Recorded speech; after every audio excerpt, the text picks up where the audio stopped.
Number 3, Timetable Gate.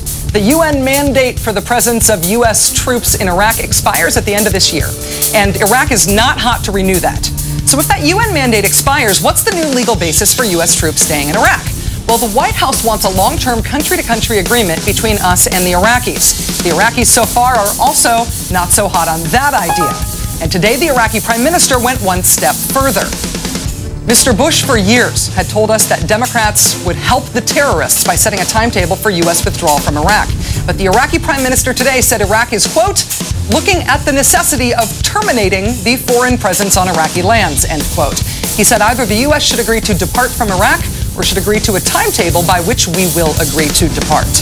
Remember last May when our president said if the Iraqis ask us to leave, we'll leave? Can we hold him to that? Number 2, Injustice Gate.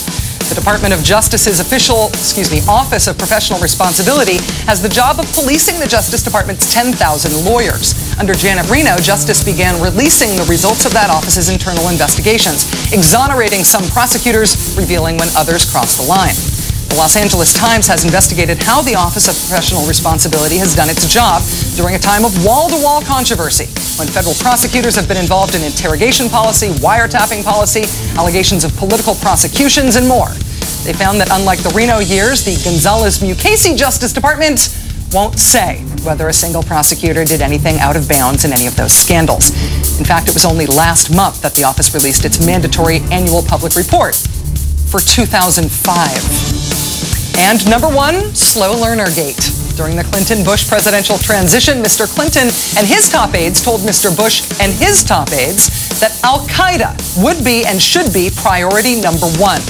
Mr. Bush ignored them, to our bottomless regret. Now Mr. Bush has weighed in on his successor's big problem. Not Iraq, but Pakistan. Pakistan, home of Al-Qaeda. Al-Qaeda now back to its pre-9/11 strength, plotting its next attacks in a Pakistani safe haven that was created in a stunning act of appeasement, approved and defended by President Bush.